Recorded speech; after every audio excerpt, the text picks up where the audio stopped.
আচ্ছা, আমরা আজকে চঞ্চলের জন্য আমাদের চঞ্চল এসএসসি জিডির 2024-এর সিলেকশন পেয়েছে এবং সে বিএসএফ ক্যাডারে উত্তীর্ণ হয়েছে।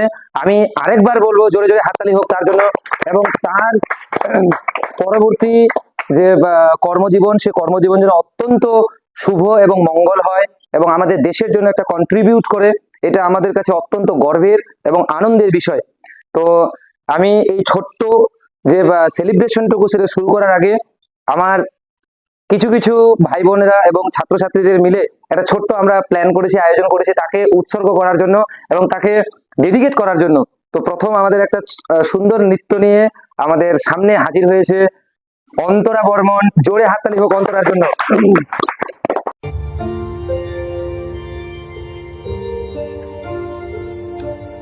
চলে চলে আনন্দ না হয় যে তার ছোঁয়া লাগে, চলে চলে আনন্দ না হয় যে তার ছোঁয়া লাগে।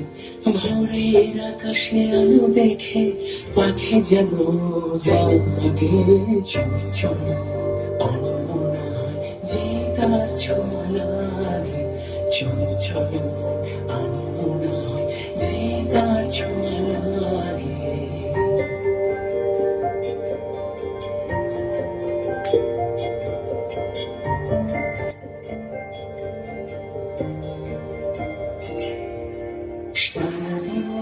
ঝিমঝিম কত বৃষ্টি, কত বৃষ্টি হয়েছে মন জুড়ে।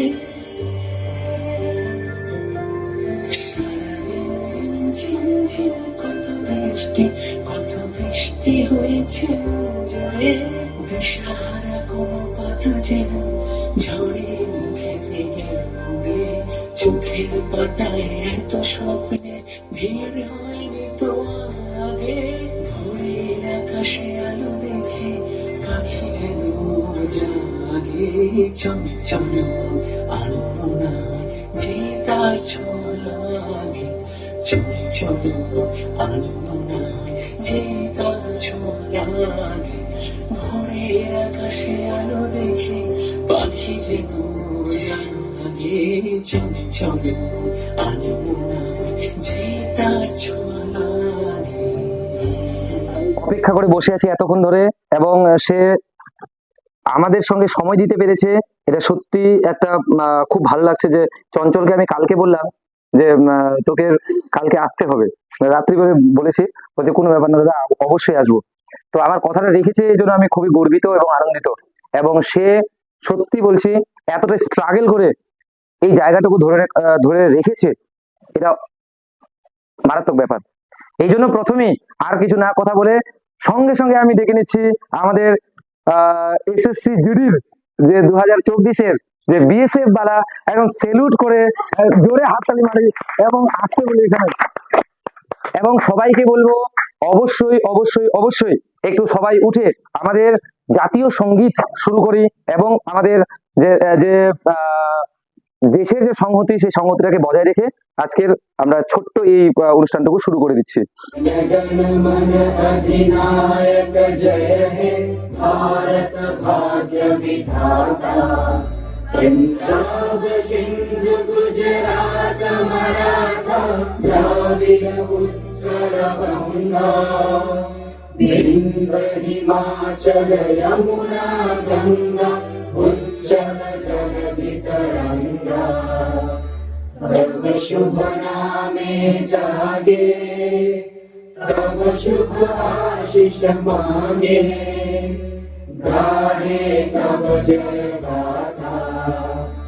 जन गण मंगल दायक जय हे भारत भाग्य विधाता, जय हे जय हे जय हे जय जय जय जय हे। আমরা চঞ্চলের অবশ্যই স্ট্রাগল শুনছি, একটু সবাই মনোযোগ সহকারে শুনি, জীবনে কাজে লাগবে অনেকগুলো, কারণ ওর যে স্ট্রাগল সত্যি ভাবিয়ে তুলবে আজকে। এবং যারা যারা এখানে প্রস্তুতি নিচ্ছে, সেই প্রস্তুতিগুলোকে শিখরে পৌঁছানোর জন্য একজন গাইড তো অবশ্যই দরকার, তার সঙ্গে সঙ্গে মূল গাইডের সঙ্গে আজকে আমরা পরিচিত হয়েছি এবং তার মুখ থেকেই সমস্ত কিছু আজকে শুনবো। এবং মাইকটা তুলে দিচ্ছি আমি ইয়ের কাছে, মানে চঞ্চলের কাছে। জোরে জোরে জোরে জোরে জোরে।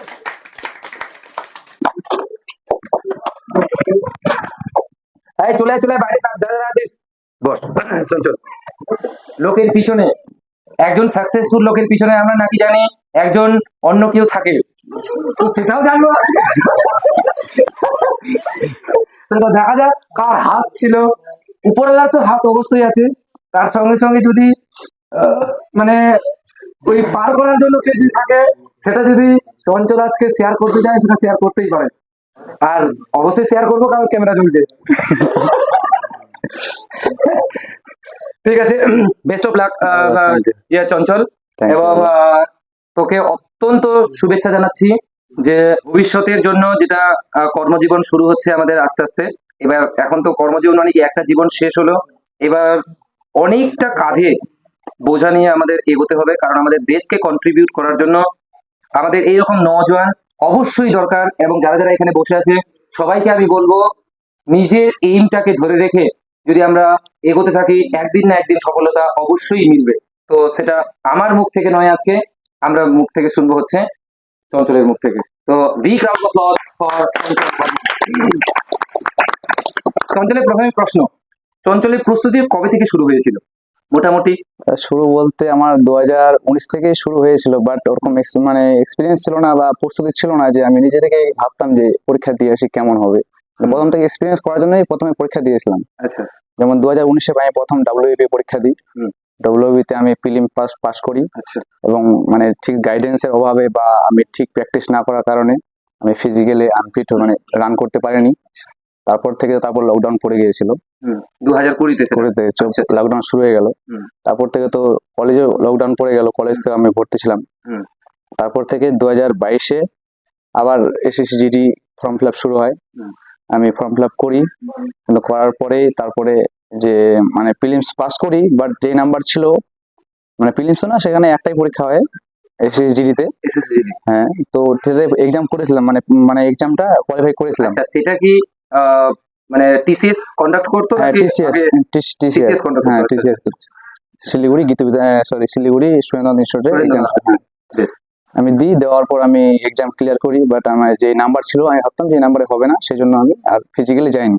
ফিজিক্যালি ডাক এসেছিল, আমি ফিজিক্যালি যাইনি। মানে প্রথমে 2019-এ WBP তে পাস পাস করি, তারপরে হচ্ছে 2020-তে যেটা SSGD যায়, সেখানে লকডাউন ছিল কুড়িতে। আচ্ছা 22-এ যেটা, হ্যাঁ। তো 22-এ সঙ্গে সঙ্গে ক্র্যাক হয়ে যায়। মানে এক্সাম ক্লিয়ার করি, আচ্ছা, ক্লিয়ার করার পর যে নাম্বারটা ছিল আমি ভাবতাম যে ফাইনাল মেরিট এটা এই নাম্বারটা হবে, আসবে না। সেই জন্য আমি যাইনি আর কি, ফিজিক্যালি প্রিপারেশনও নিইনি। আচ্ছা। তারপর 2023-এ যে ফিজিক্যাল মানে মানে এক্সাম কন্ডাক্ট হয়েছিল আবার SSGD, সেটাতে এক্সাম দিই। এক্সাম দেওয়ার পর একটা মানে আবার পাস করলাম, বাট একটা ডাউট ছিল যে এই নাম্বারে হবে কিনা। আমি তাও গেছিলাম মাঠ মেডিকেল করার পরেও ফাইনাল মেরিটে আউট হয়ে যাই। আচ্ছা, আচ্ছা। সেটা 2023-এ 2023 ফাইনাল। তখন মানে আমার বাড়ির সিচুয়েশন খারাপ হয়ে যায়, আমার বাবা অসুস্থ হয়ে যায়। অসুস্থ হওয়ার কারণে তারপরে আমি তখন আমি বুঝতে পারি যে মানে বেকারত্ব জ্বালাটা কতটা মানে বেড়ে গেছে, ফ্যামিলি টানতে হয়েছিল। তারপর আমি নিজেকে ভাবলাম যে না, এবার ভালো করে প্রিপারেশন নিতেই হবে।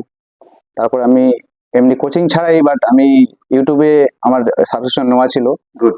ইউটিউব থেকে এবং নিজের কঠোর পরিশ্রমে বেশ। সেটা আমি পরীক্ষা আবার বসার পর এক্সাম ক্লিয়ার করলাম, মাঠ মেডিকেল ক্লিয়ার করলাম। এটা 2023-এর 2023-এর ঘটনা। আচ্ছা, আচ্ছা, আচ্ছা। 23-এর। হুম। তারপরে আবার তখন দেখলাম ফাইনাল মেরিটে আমি আউট হয়ে গেলাম, আচ্ছা, শুধু 2 নাম্বারের জন্য। মানে বারবার করে এই যে ব্যর্থতা, তো এই যে তুমি ব্যর্থতাটাকে দেখছো, এটা তো তোমার কি শিক্ষা দিয়েছে? অবশ্যই আমি অনেক কিছু শিখেছি। যেমন বলতে, লোক তো অনেক কিছুই বলে যে এতদিন ধরে তুই পড়াশোনা করছিস, ঠিক, এতদিন ঠিক, কিছু ঠিক, করতে ঠিক, পারছিস না। ঠিক, তারপর সেখানে আমার মনের মধ্যে কথাটা লেগে যায়। আমার বাবাকেও অনেক সময় বলে যে কি রে, তোর ছেলে এতদিন ধরে পড়াশোনা করছে, অন্য গ্রামের ছেলে পেলে চাকরি পেয়ে যাচ্ছে, তোর ছেলে এতদিন ধরে কি করছে। তখন আমার বাবা আমাকে বলে একদিন, এটা নিশ্চয়ই মনের মধ্যে একটা আঘাত। হ্যাঁ, আঘাত লাগা একটা। আমি তখন থেকে একটা জেদ নিই যে এবার আমাকে সাকসেস হতেই হবে, যে করেই হোক। আচ্ছা। তারপরে আবার প্রিপারেশন শুরু করি 2024-এ। প্রথম তো 2024-এ আমার মানে 2024 না 2023-এর শেষের দিকে ফর্ম ফিল আপ যেটা। হ্যাঁ। আচ্ছা। তারপর থেকে আমি প্রিপারেশন শুরু করার পর এবং ঘরের কাজও আমাকে করতে হয়। বাড়ির কাজ, আমার বাবা অসুস্থ, আমার বাবা কাজ করতে পারতো না। তখনকার ওভাবেই পড়াশোনা করতে, মানে বাড়ির কাজও করি, পড়াশোনা করতাম রাত্রিবেলা, রাত্রি 12টা 1টা অবধি। বেশি বলবো না যে বেশি বাড়িয়ে বাড়িয়ে বলছি, যেটা সত্যি সেটাই বলবো। অবশ্যই, কারণ তোমাকে সবাই শুনছে, হ্যাঁ। এমনকি এই যে ভিডিওটা এখানে ইয়ে হচ্ছে, মানে ক্যাপচার হচ্ছে, সেই ভিডিওটা কিন্তু পুরোপুরি ভাবে পশ্চিমবঙ্গে এমনকি ভারতবর্ষে চলে যেতে পারে। তো তোমার গল্প সবাই শুনবে, তো সেখানে যেন ইন্সপায়ার হয়। এমন তো নয় যে আমি মিথ্যা কথা বলছি, ঠিক কি না? একদম পুরো সত্য কথাই একদম খাঁটি, ঠিক আছে। তারপরে আমরা শুনে যাই। তারপরে আমি প্রিপারেশন শুরু করি, তখন বাড়ির কাজও করি এবং প্রিপারেশন শুরু করি। শুরু করার পর তখন এক্সামের ডেট আসে, এক্সাম দিই। এক্সাম দেওয়ার পর দেখি যে একটা নাম্বার এসেছে, মানে এবার সন্তুষ্ট হওয়ার মতো। তো আমি তখন ভাবলাম, তখন আবার ফিজিক্যাল শুরু করলাম। মোটামুটি মনে আছে কিরকম নাম্বারটা? তখন আমার নাম্বার ছিল হচ্ছে 95। আমি 95 আউট অফ তারপর আউট অফ আউট অফ 180-এর মধ্যে, 160-এর মধ্যে আমি 160। 160। আচ্ছা আচ্ছা আচ্ছা। তারপরে আমি তখন নর্মালাইজেশন নাম্বারে আমার বেড়ে 105 পয়েন্ট সামথিং, 5.5, মানে প্রায় 6-এর কাছাকাছি ছিল। সেই সময় নরমালাইজেশন হয়েছিল? হ্যাঁ, সেই আচ্ছা। নর্মালাইজেশন হয়েছিল। নাম্বারটা বেড়ে আমাকে, কারণ শিফটটা একটু হার্ড হয়েছিল, সেই কারণে নাম্বার বেড়েছিল। আচ্ছা আচ্ছা। তো তারপরে আমি দেখলাম যে এই নাম্বারে হতে পারে, সেই জন্য ভালো করে ফিজিক্যাল এবং মেডিকেল কোয়ালিফাই করলাম। কোয়ালিফাই করার পর তারপরে আমার এই ফাইনাল মেরিট, এই যে 14/12/2024 রাত্রি 12:30 নাগাদ। আমি তো ঘুমিয়ে গেছিলাম, মেরিট তো আমি জানি না যে মেরিট দিয়েছে, মেরিট লিস্ট। আমার একটা দাদা ফোন করেছিল, যে ফোন করে আমাকে, ও তো বলেনি যে রেজাল্ট দিছে, তো আমাকে বলছে যে হোয়াটসঅ্যাপে আয়। তো আমাকে একটা ছবি স্ক্রিনশট করে আমার নামটা দিয়ে আমাকে পাঠিয়েছে। আমি বলছিলাম যে আমি হতভাগ্য হয়ে গেছি যে মেরিট দিছে নাকি। তো আমি বললাম কি, যে মেরিট দিছে? বলছে হ্যাঁ। তো আমি সঙ্গে সঙ্গে ফোন রেখে আমি আগে ওয়েবসাইটে যাই, ডাউনলোড করি মেরিট, তারপর আমি নাম দেখি। মানে প্রকৃত নিজেকে যাচাই করা। হ্যাঁ, নিজেকে যাচাই করা, কেননা আমার নাম অন্য কেউ থাকতে পারে। ঠিক, এটা আমার ক্ষেত্রে হয়েছিল হ্যাঁ। একবার।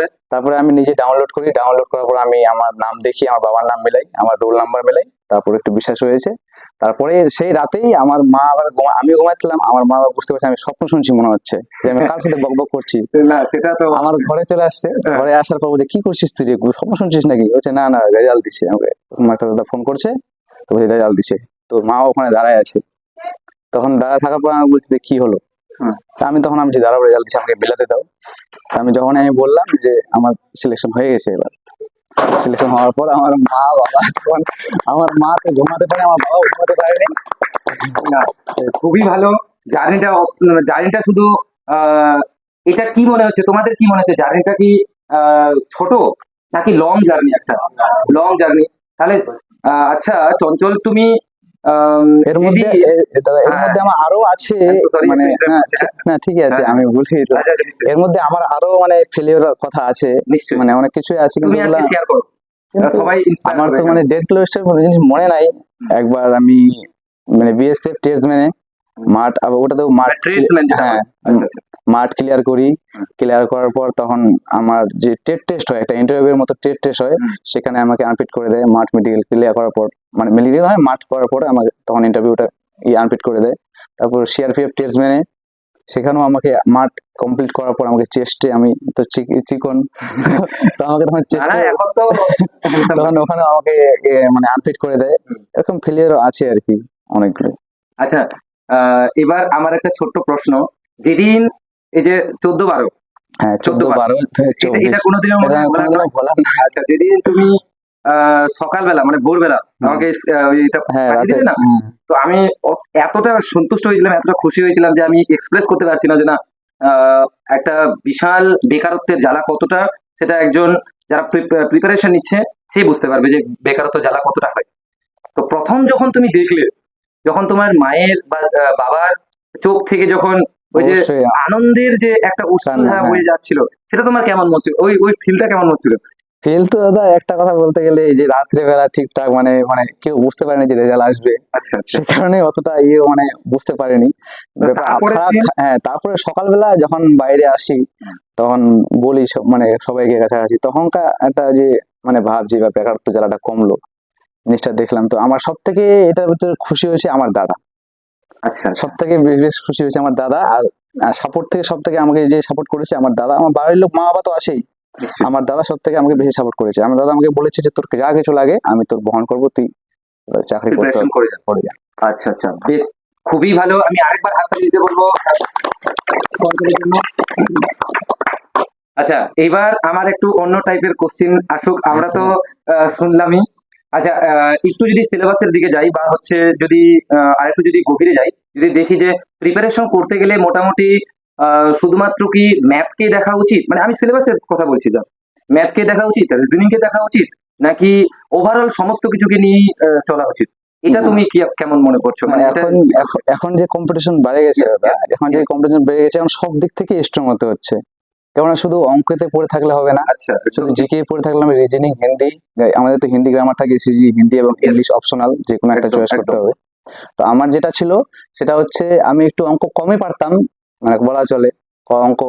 তো আমি তখন ওগুলো বেশি গুরুত্ব দিতাম, অঙ্ক চ্যাপ্টারটাকে। আচ্ছা, ঠিক আছে, তো অঙ্ক মানে যেগুলো যেগুলো ইম্পর্টেন্ট মনে হয়, Important, chapter গুলো যেগুলো বারবার বারবার রিপিট হয়, সেগুলোই আসে কোয়েশ্চেন। আচ্ছা আচ্ছা, মানে যে অধ্যায় থেকে বেশি বেশি বেশি, আছে হ্যাঁ, সেখান থেকে আমরা বেশি করে এই ইয়ে করে মানে গুরুত্ব গুরুত্ব দিয়েছিলাম। দিয়েছিলাম। আচ্ছা, তো আমি বিশেষ করে আমার সব থেকে ফেভারিট ছিল রিজনিং এবং হিন্দি, সেগুলোতে আমি ফুল মার্কস পেয়েছিলাম। এবং জিকে তো মানে এসএসসি জিকে মানে এমন ইয়ে, মানে কোথা থেকে দিয়ে বলা যায় না, এটা ঠিক, সে ওইদিন খুঁজে পাওয়া যায় না কোথা থেকে দিচ্ছে না দিচ্ছে। একদম সেখানে ঠিক, ঠিক কথা। সেখানে আমার 50% কারেক্ট হয়েছিল, 50% করছিলাম ওখান থেকে। আর হিন্দি আর রিজনিং ফুল মার্কস ছিল, সেগুলো আচ্ছা, করেছিলাম। আরেকটা আমার প্রশ্ন এখানে আহ, তোর কাছে, সেটা হচ্ছে, আমি তোর করে বলছি, হ্যাঁ? আচ্ছা আচ্ছা, কোনো অসুবিধা নেই। এখন বিএসএ হয়ে গেছে না, আমাদের। ঠিক আছে। আচ্ছা, একটা প্রশ্ন হচ্ছে যে কেউ যে মনে করে না আমার অঙ্ক ভাল লাগে না, বা জিকে পড়তে ভাল লাগে না, তাহলে সে কি সিলেকশন পেতে পারে? তোমার কি মনে হয়? দাদা এখন মানে এখন যে কম্পিটিশন বেড়ে গেছে, এটাই বলতে যাবো আবার, কেননা হ্যাঁ। যে সবকিছু থেকে না করলে মানে হবে না। কেননা হিন্দি আর রিজনিং সে যদি করে, অঙ্ক পারে না ঠিক মতো, জিকেও পারে না, ঠিক আছে, তোরা যদি হিন্দি আর রিজনিং করে 20-20-40 দুগুণে 80 নাম্বার, কারণ 80 নাম্বার এখন সিলেকশন হবে না। একদম ঠিক এখন যে কথা, কম্পিটিশন বেড়ে গেছে, একদম কারেক্ট, কারণ সবকিছু থেকে এখন দেখতে হচ্ছে, একদম ঠিক, ঠিক। তাহলে তুমি মনে করছো যে ওভারঅল আমার একটু লাগবে সবকিছু। ওভারঅল একটু ঠিকঠাক থাকা হ্যাঁ। উচিত। আচ্ছা, বেশ। আরেকটা প্রশ্ন হচ্ছে যে আম, ধরে নাও আমি প্রিপারেশন নিতে নিতে, যেটা হয় না, একটু অন্য টাইপের প্রশ্ন করছি আমি। হুম। প্রিপারেশন নিতে নিতে এই যে ডিস্ট্রাকশন গুলো আসে, যেমন লাভ লাইফ ডিস্ট্রাকশন হতেই পারে, দ্বিতীয়ত হতে পারে হচ্ছে সামথিং, ধরে নিলাম যে এই যে সোশ্যাল মিডিয়া মানে অ্যাট্রাকশন, তো এটাকে তুমি কেমন হয় দেখছো? সোশ্যাল মিডিয়া তো এখন সবার মানে সবার কাছে হয়ে গেছে, যেমন ইনস্টাগ্রাম, ফেসবুক, সব জায়গায়। কিন্তু আমিও দেখেছিলাম, বাট সে মানে কাজে লাগার মতো আমি ওই সোশ্যাল মিডিয়াটাকে আমি ইউটিউবের মাধ্যমে আমি ক্লাস শুরু করি। আচ্ছা, আমি আচ্ছা, সেইভাবে আমি একটা পড়াশোনার দিক থেকে কাজে লাগিয়েছিলাম, আচ্ছা, যে ইউটিউবে আমি সাবস্ক্রিপশন নিই, পার্সোনাল যে রোজগার উইথ অঙ্কিত একটা অঙ্কিত। বলে ইউটিউব আছে, ইউটিউবার চ্যানেল আছে, গুড গুড, সেখান থেকে আমি প্রিপারেশন আমি ওইভাবেই আর কি। অঙ্কিত ভাটিয়া স্যার, অঙ্কিত ভাটি স্যার। বাহ, খুব ভালো। তাহলে তুমি মনে করছো যে মানে প্রিপারেশন করার সময় ডিস্ট্রাকশন গুলো আসতেই পারে, হ্যাঁ, আস্তে আস্তে সেগুলোকে সব ওভারকাম নিজেকে করতে নিজেকে হবে। করতে হবে। আচ্ছা, বেশ। আহ, আচ্ছা, আরেকটা ছোট্ট প্রশ্ন, সেটা হচ্ছে ধরে নাও আজকে কেউ প্রিপারেশন নিচ্ছে, 2026-এ আবার ফর্ম ফিল আপ শুরু হবে, 2025-এ এক্সাম আছে। হ্যাঁ 2025-এ আছে, 2026-এও 26, হ্যাঁ। ইতিমধ্যে ক্যালেন্ডার প্রকাশ হয়ে গেছে। তো এইবার যারা যারা এখানে আছে বা যারা যারা ভিডিওতে দেখছে, তাদের উদ্দেশ্যে তুমি কি বলছো? তারা ধরে নাও ও কিছুই জানে না, এমনকি আম, ওর বাড়ি থেকে সাপোর্ট করার মতো কেউ নেই, সে নিজে নিজে প্রিপারেশন নিবে, বা হচ্ছে ও কোচিং নিতে পারছে না, বা হচ্ছে কোনো কোর্স নিতে পারছে না, এটা তুমি কিভাবে বলতে পারো, মানে বলো একটু কি বলছো? কোর্স বলতে তো এখন কিছু না, ইউটিউবে এখন ফ্রি ক্লাস দিচ্ছে, Good. এখন ওখানে প্রিপারেশন করতে পারে হুম। ইউটিউবে, এটাই বলবো আর কি। আচ্ছা, মানে ইউটিউব থেকে অনেক কিছু হ্যাঁ, করা যাবে। সবকিছু, হ্যাঁ সবকিছু যদি চ্যাপ্টার ওয়াইজ যদি সার্চ করা যায়, সবকিছুই চলে আসবে, বেসিক থেকে অ্যাডভান্স। আচ্ছা, আরেকটা প্রশ্ন, তোমার কি মনে হয় যে একজন প্রিপারেশন নিতে নিতে, ধরে নাও এটা তো লং প্রসেস, একদিনে তো তোমার যেমন 19 থেকে শুরু হয়েছে যাত্রাটা, হুম। আজকে 2024, 2024 তাহলে মোটামুটি ধরতে গেলে 3-4 বছরের একটা গ্যাপ। Gap. তো তোমার কি মনে হয় যে এটা যদি গাইড আমার থাকতো, তাহলে সেটা আমি হয়তোবা আগে মানে অ্যাচিভমেন্টটা পেয়ে যেতাম, এটা কি তোমার মনে হচ্ছে কি? হ্যাঁ দাদা, ওরকম মানে সিচুয়েশন যদি থাকতো, মানে আমাকে যদি প্রোভাইড করার মতো থাকতো আচ্ছা, আচ্ছা, জিনিস, যে আমার মানে ইউটিউব, আমি তো জানতাম না আগে যে ইউটিউবে এত কিছু হতো। আচ্ছা, আমি তো পরে আমি পরবর্তীতে আমি জানতে পারি, তখন থেকে আমার কাজে লাগে ইউটিউবের ইয়েতে। আচ্ছা, বেশ। শেষ প্রশ্ন আমার চঞ্চলের, এত সময় নিয়ে আসছে এবং শেষ প্রশ্ন করছি। শেষ প্রশ্নটা এটাই যে আজকের দিনে যারা প্রিপারেশন নিচ্ছে, লাস্ট মানে এই যে প্রিপারেশন নিচ্ছে, ওদের উদ্দেশ্যে তুমি কি বলবে? আমি এটাই বলবো যে মানে হাল ছাড়া যাবে না, যতই মানে ইয়ে আসুক কষ্ট বা অনেকের এখন মানে কি বলে যে আমার গার্লফ্রেন্ড ছেড়ে চলে গেছে আমার গার্লফ্রেন্ড চলে গেছে, মন খারাপ, পড়াশোনা করবো না। আর আমাদের এটা বিশেষ করে থাকে দাদা, যে আজকে পড়বো, আজকে রাতে বেলা পড়বো, রাত হতে হতে এই যে একটু মোবাইল দেখা শুরু করলাম, খাওয়া দাওয়ার পর মোবাইল দেখা, ঘুম চলে আসলো, ঘুমাই নিলাম, তারপর এই বাকিটা কালকে ইতিহাস। সকালে পড়বো, বাকিটা ইতিহাস। বাকিটা ইতিহাস। আচ্ছা। তারপর দিন সকালে পড়বো। হ্যাঁ। এটাকে একটু আর কি ইয়ে করতে, মেনটেন করতে হবে যে না আজকে পড়তে হবে, তো মানে আজকেই পড়তে হবে। মানে ধীরে ধীরে যদি ঠিক মতো যদি পড়া যায়, 6 মাস যদি ঠিক মতো টাইম দেওয়া যায়, এসএসসি জিডিতে মানে আমি মনে করবো যে ক্র্যাক করা সম্ভব। ক্র্যাক 6 করা মাস, সম্ভব, হ্যাঁ তাই তো? মানে একজন গ্রামের, প্রত্যন্ত গ্রামের একজন ছেলে মেয়েও পারে এটাকে অবশ্যই ক্র্যাক পারে, করতে। হ্যাঁ। অর্থাৎ যদি তার স্বপ্নটা থাকে। উজ্জ্বলতায় ভরে যায়, মাথার মধ্যে মাইন্ডে যদি তার স্বপ্নটা সবসময় ঘুরে, ঘুরে। তাহলে সে ক্র্যাক করতেই পারে। অবশ্যই। বেশ, জোরে হাততালি হোক একটু। খুব সুন্দর লেসন আমাদের চঞ্চল বর্মন, অর্থাৎ বিএসএফ এখানে ক্যাডারে উত্তীর্ণ যিনি, এত সুন্দর একটা লেসন দিয়েছে। সত্যি আমাদের লেসনটাকে দেখা উচিত, কারণ আমরা জলজন্ত উদাহরণ এখানে আমরা দেখতে পাচ্ছি, আমার কথা নয়, একদম উদাহরণ এখানে দেখতে পাচ্ছি। তো এই যেটা বললো, অর্থাৎ ভবিষ্যতের জন্য যারা যারা প্রিপারেশন নিচ্ছে এখানে বা ভবিষ্যতে প্রিপারেশন নিবে, তাদেরকে কনসিস্টেন্সি অবশ্যই থাকা উচিত, অর্থাৎ লাগাতার একটা ধৈর্যশীলতা, যে আমাকে করতেই হবে, একদিনে তো সম্ভব নয়, এটা একটা লম্বা প্রসেস, তো এটাকে আমাকে ধরে রাখতে হবে। এবার প্রতিকূলতা তো অনেক আসবে, সেই প্রতিকূলতার মধ্যে গা ভাসিয়ে দিলে তো আমরা জীবনটাকেই গা ভাসিয়ে দিব। তো যাই হোক, আজকের এই ছোট্ট ইন্টারভিউ প্রসেস, এবং কারো যদি এখানে প্রশ্ন করা থাকে চঞ্চলকে অবশ্যই প্রশ্ন অবশ্যই। করতে পারে। আমি এখানে প্রশ্নগুলোকে সমাপ্ত করলাম। কারো কোনো প্রশ্ন আছে? এনিবডি, কারো কোনো যদি প্রশ্ন থাকে?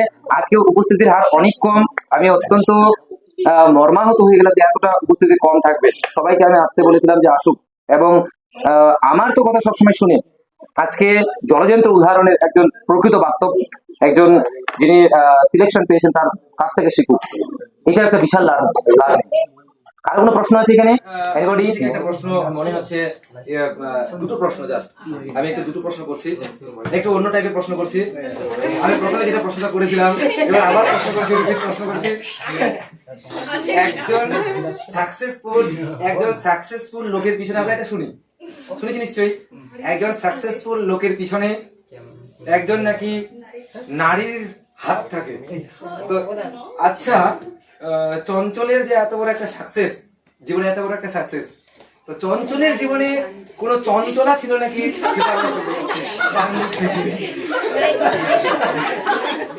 দেখা যাক চঞ্চল কেউ উত্তর পায়। আমার কাছে ওরকম নেই কেউ যে আমার মানে গার্লফ্রেন্ড বা কেউ যে থাকবে। আমার এমনি যে আমার ফ্রেন্ডরা আছে, ফ্রেন্ডরা আমাকে হেল্প করেছে, তারাই আমার দাদা, বিশেষ করে আমার পিছনে আর কি, সাফল্যের পিছনে আমার দাদা সবথেকে বেশি হাত আছে। আমার পিছনে যে গার্লফ্রেন্ড বা করার কোথায় আমি উঠা বসা মানে চঞ্চলের পিছনে তার দাদার হাত, অর্থাৎ চঞ্চলা মানে হচ্ছে তার দাদা।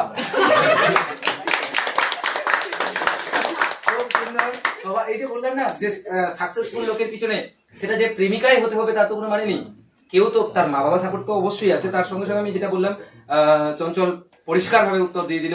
এইবার এই ভিডিওটা শোনার পর চঞ্চলকে কিভাবে কি করবে সেটা আমি জানি না। না না, সে ও দেখলেও কি যায় আসে, আমার কেউ নেই তো সে আমার আমি চঞ্চলকে বলছি না, এত কষ্ট পেতে হবে না চঞ্চল, আমরা ভবিষ্যতে পেয়ে যাবো। ঠিক আছে, বেশ গুড, খুব সুন্দর। আমি আমার তরফ থেকে একটু ছোট্ট, যেহেতু আমি একদিন না একদিন গাইড করেছিলাম, ছোট্ট যা হলেও, যতটুকু হলেও, আস্তে আস্তে আস্তে যতটুকু হলেও আমি যতটুকু পারছি করেছি, এবং দেখেছি যে না, লড়াকু মনোভাব। যেদিন চঞ্চল প্রথম দিন আমার কাছে আসে, সেই চঞ্চলকে আমি দেখেছিলাম তার চোখের মধ্যে। যেদিন চঞ্চল এবং কি নাম যেন, রাজীব, আচ্ছা, দুজনে যখন যেদিন রাত্রিবেলা আসে, সন্ধ্যাবেলা, সেদিন আমি বুঝে গেছিলাম যে চঞ্চলের যে একটা চঞ্চলতা কাজ করছে মনের মধ্যে, সেটা অন্য রকমের, আর সেটা অবশ্যই অবশ্যই অবশ্যই অবশ্যই সেটা সফলতা পাবে। আর এবং আজকে সফলতা পেয়ে গেছে। আমার তরফ থেকে চঞ্চলের একটু ছোট্ট উপহার রয়েছে, এবং যদি চঞ্চল সেটাকে নিজের মনে করে গ্রহণ করে, আমি অত্যন্ত খুশি হব।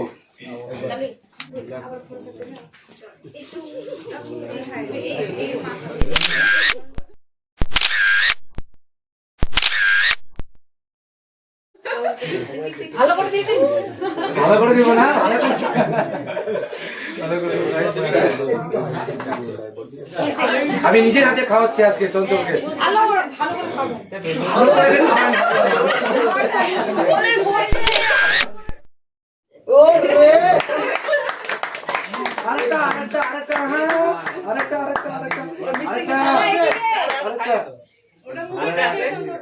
সুগার ফ্রি কি না? Sugar free.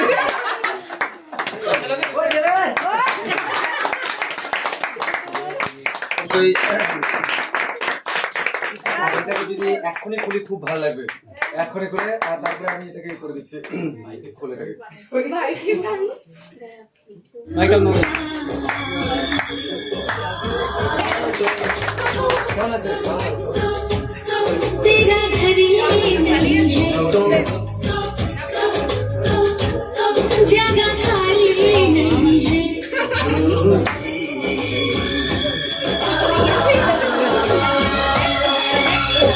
कसम की कसम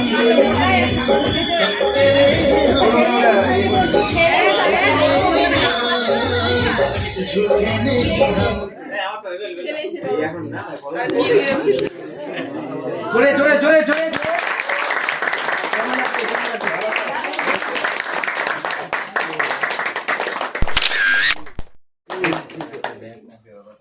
ওয়েলকাম।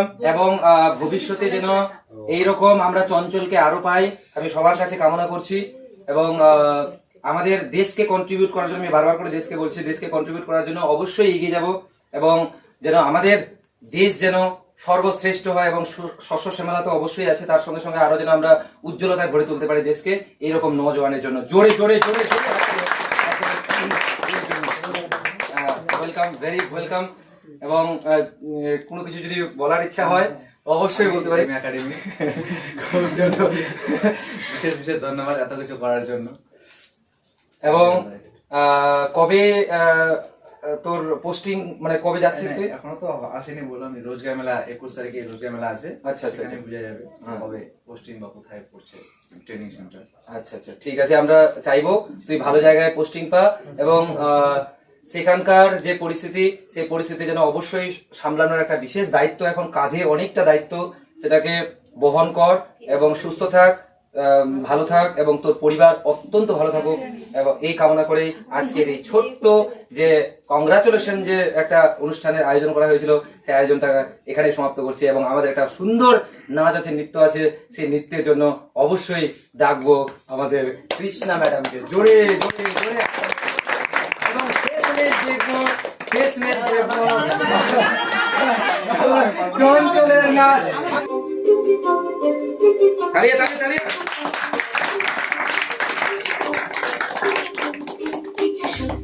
কিছু লিখে না, কিছু বই টই ধুলো লাগা, কিছু দিচ্ছে সারা দিচ্ছে এই বসন্ত রাত জাগা।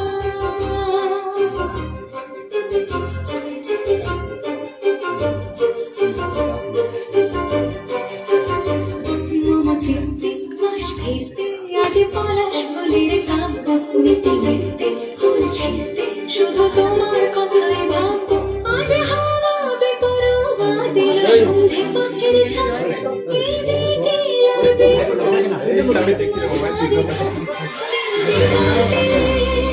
ওই ফুলের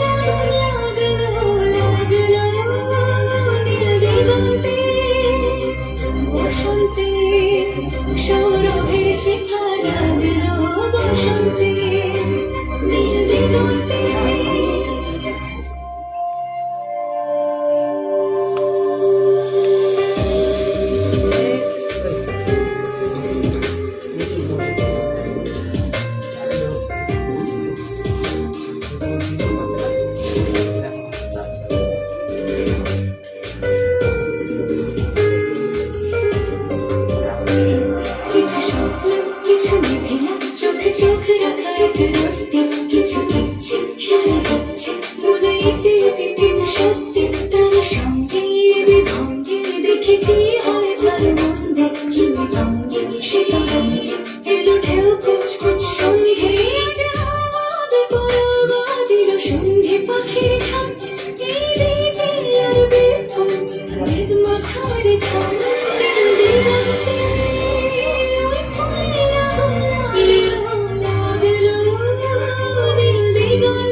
সবাইকে এই যে মিষ্টিগুলো আছে তোর হাতে মিষ্টি মুখ করার জন্য। অবশ্যই অবশ্যই অবশ্যই অবশ্যই অবশ্যই।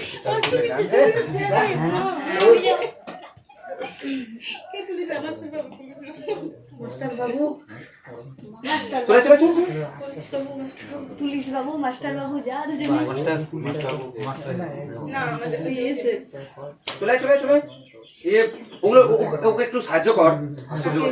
যেতে বলছে তো যা